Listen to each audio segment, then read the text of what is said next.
Welcome back. It's time for a Rabe review.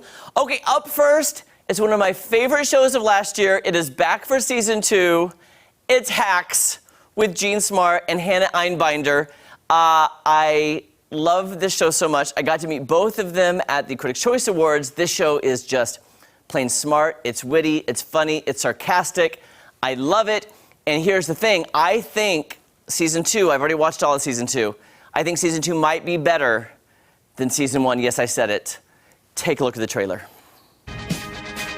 I know I bombed at my show. On this tour, it's all about back to basics. And we need a really good tour manager. Name's Alice. Everybody calls me Weed. That's a nickname Pete Wentz gave me. And once Pete gives you a nickname, it sticks.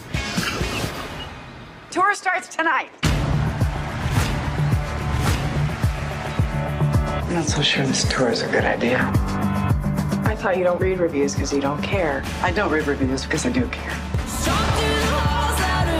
I can't turn it off either. And nothing matters more, even if it should.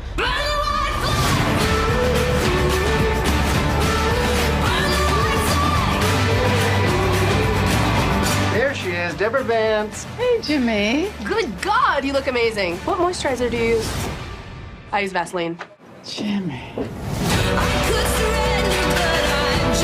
Honestly, I should have retired and gone out on top. back in Vegas, you were on top, but I think that was just a hill. Now you're climbing a mountain.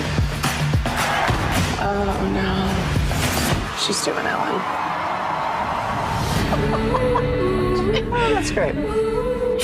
That's good.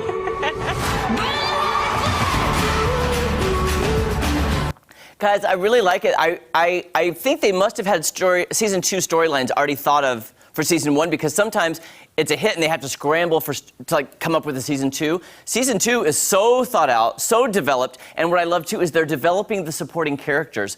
I love them even more, and they're getting more funny and over the top and quirky and so fun. By the way, I did meet Jean Smart at the Critics' Choice Awards, and I did cry because I've loved her for so long. It meant a lot to me. Here's one thing I'll say about young Hollywood. So I got to talk with Hannah Einbinder, who's very young, cast of Saved by the Bell on the reboot, Cobra Kai. Kids are kids. They were very not interested in talking to me. I'm just gonna be honest with you.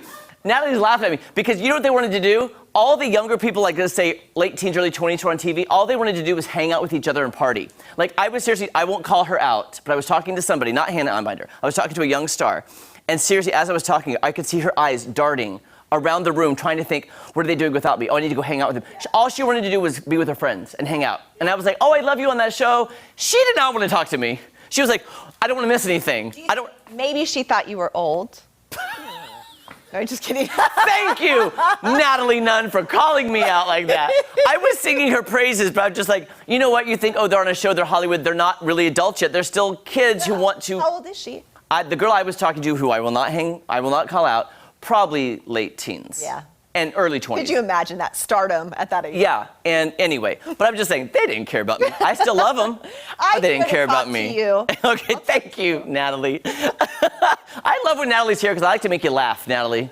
She's over there just laughing in the weather lab. Yeah. Okay, another show, guys. I'm talking like it's the year of season 2s. Girls 5 Eva, because forever's too short. Say what? Yeah, I did it. 90s girl group is back.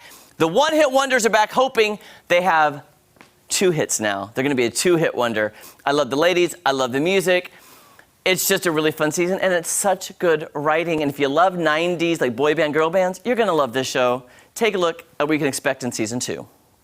Girls 5 Eva are hoping to become 2-hit wonders. We are officially in album mode. Yeah, we do it live. Finally, we're in charge of the sesh. No more singing whatever crap they give us. Half our old songs weren't even spell checked. We don't want no average Joe, so you better be rolling in some dud. We're back in biz. Yeah, we do it live. We need the album done in 6 weeks. That's fast. We got momentum, yeah, it's our moment.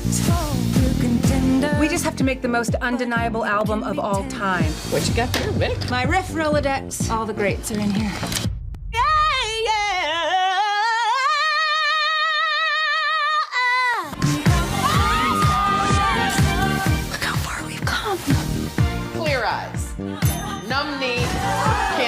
let's hit it. You wrote all of the songs on the album, so if everybody hates it, it means that they hate you as a person on every level. We're gonna be famous forever. I love this show so much. It is so cute. By the way, she has, if you missed that, she has a Rolodex of riffs.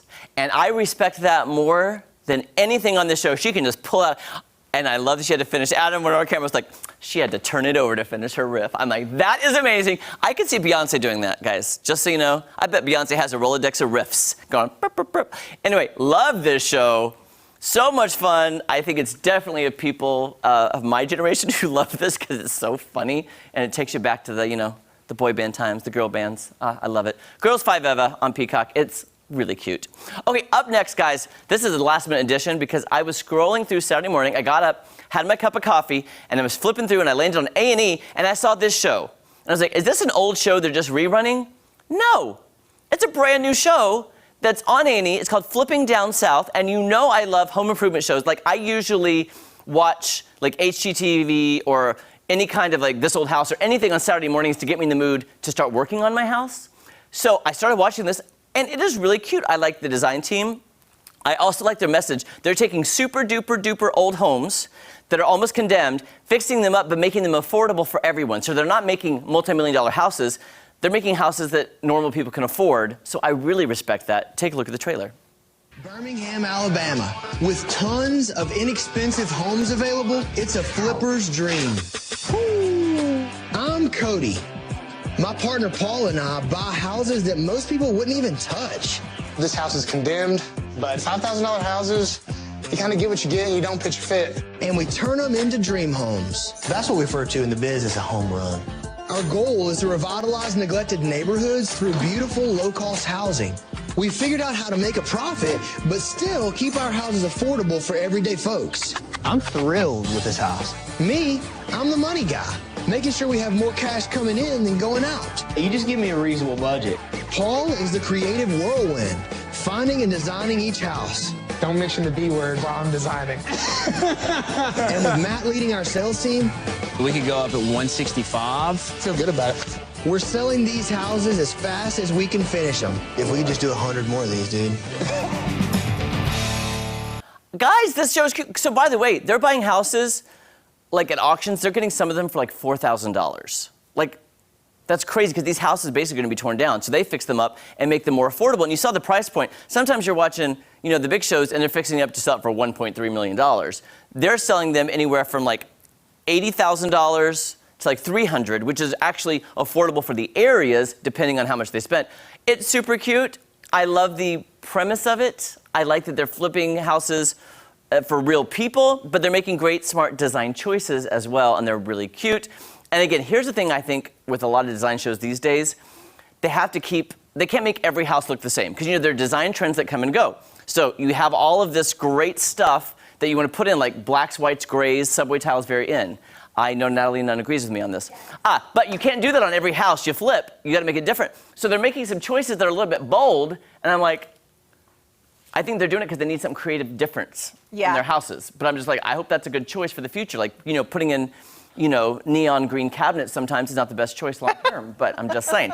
Anyway, it's a cute show. Now that you like this show, Flipping Down South, A&E's. I found it Saturday mornings on A&E, so check that out. Also, quickly, I'm going to recap next week. The Real TV Critics' Choice Award nominations came out on Monday. I was so fortunate enough to be on several of the nominating committees for different categories of the Real TV Critics' Choice Awards. I'll be breaking that down for you next week. And also, guys, the Season 7 finale of The Masked Singer is on tonight. I don't want to say one word about it because I've already watched it, but you need to watch it tonight. And I don't want to say anything because I don't want to reveal anything. I've got to keep my mouth shut, or they'll stop sending me the screeners, and I don't want that to happen. Anyway, the finale of The Masked Singer, by the way, just renewed for Season 8. So yes, guys, we're getting another season of The Masked Singer, renewed for Season 8.